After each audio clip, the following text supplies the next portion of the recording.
Do you know what IGDC is? It stands for Indian Game Developer Conference. As you can understand from the name, game developers, journalists, producers, gamers from all over India flock around the event. And do you know what Winds of Arcana is? It's a 2.5D Metroidvania we are currently working on. And recently we got a chance to showcase that in IGDC. And it was an absolute blast. Hey guys, this is Ash from Brood Games, and in this video I'll be telling you guys about our experience at IGDC 2023. I'm gonna get directly into it. We packed our bags and hopped on an overnight train to Hyderabad, where the event unfolded. With a day to spare, we hit the venue early, scoped things out and grabbed our ID cards earlier while we were at it. The hall was massive and we could see a ton of stalls still being set up. As first timers, we weren't sure what to expect. A little nervous yet excited, we went back to our hotel where we prepped for the big day. On the game day, we rolled in at 7:45 AM. After setting things up, we eagerly waited for the action to begin. 4 of us were to juggle different meetings and seminars while the rest manned the battle station. And around noon, it started. The crowd started trickling in and our nervousness started fading away slowly. So basically the idea was to call in the crowd and get them to try out our game so as to get some proper feedback, and it was so alien. We had never done anything like that before. Anyhow, as soon as the first 4 PCs were occupied and people started gaming, we noticed one thing. They were actually enjoying the game.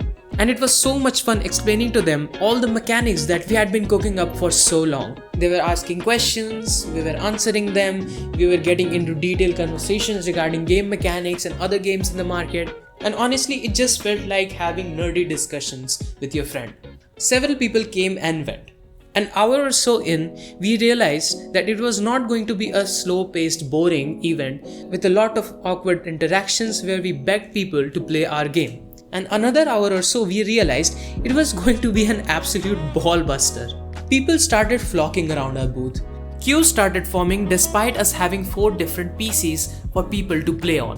Our game had a lot of stuff for being a demo, and we went blabbering on and on about it to the players. But surprisingly, not one of them seemed uninterested, sitting down for literal hours to complete the story and beat the bosses. Now, it would have made sense for a finished game to get that sort of response, but an unpolished game still raw and in development, the positive response had us beaming with confidence and positivity. And our game has quite a niche set of players, especially in India, which is majorly dominated by first-person or third-person shooters. And for our game to be able to convince that crowd to sit down and spend hours playing the game definitely does radiate a message, if you know what I mean. The other 2 days were pretty much the same, if not crazier. More gamers, more content creators, students, and even kids were there. We even had the chance to show off our game to Daniel Robson, the chief editor from IGN Japan. Crazy, right? They had some awesome things to say about our game, and you can check them out in our channel's short sections. In fact, IGN Japan even has a video on their channel where they talked about our game. Link to it is in the description, so do check that out. So the event wasn't all about just showcasing our game. We also wanted a lot of feedback, positive and negative. Some of the things that players loved were, number 1, definitely the art style. We had so many people telling us about how they absolutely loved the art. I guess it's due time we show Sid some of the needed appreciation. But I doubt that Yashasvi will let that happen. Number 2, the brand new Soulcrest system, previously known as the RuneShard system. Players loved the variety of things you could do with them. By the way, I'll dive deep into the new system in the next devlog, so make sure you subscribe to our channel. Number 3, the VFXs. Although we are not still done with them, but whatever we had going on was definitely much welcomed. Number 4, the enemy and the boss design. Well, we spend a lot of time on these, so we're glad that the gamers actually liked them. Apart from all the flattering responses, we also received a ton of constructive feedback. The major and most recurrent ones were, number 1, to fix the hitboxes of Aaron and the enemies. Number 2, a functional parry. We had and still have a parry, but it isn't functioning reliably, so we gotta work on that. Number 3, aerial combat rework, but I think that was majorly a problem due to the hitboxes.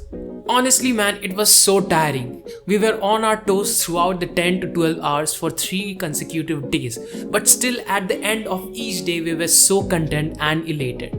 with sore throats, yes, but still so. You know, when you've been creating things in complete isolation with only a minimum of outsiders' feedback, you start doubting what you're creating. What if it's not as cool as you think? What if the idea was flawed all along? Will people even bother to look at this? You start questioning the very foundation of it and start worrying about the time you have invested and become reluctant to put in even more of your time. But an experience like this truly rejuvenates you. You get the much needed validation from an honest audience and it hits a solid hammer on your imposter syndrome. There were a bunch of talented folks that we met there. It was truly inspiring to see so much movement around gaming in India, and even more so being a part and actively contributing to it. And you know, this was made possible only by our investors, Ventana Ventures, who provided us with this huge platform and helped us throughout. So we would like to extend a huge thanks to them. We'd also like to thank each and every one of you present there. And if any one of you who tried out our game are watching this video, make sure to drop a hello down in the comment section. You have no idea how much boost we got out of that event and are all ready to push out more awesome content. So be on the lookout for that. If you want to try the current version of the demo, which we are going to update very soon, it's out there on Steam. And while you're at it, please make sure to wishlist our game, as it really helps us out. Basically, Steam recommends games which have a certain number of wishlists, and for an indie game to be successful, we definitely need them. So if you want to support us, please hit that button. And well, that's all of it. Hope you guys enjoyed the video. This has been Ash, and I'll see you guys in the next one.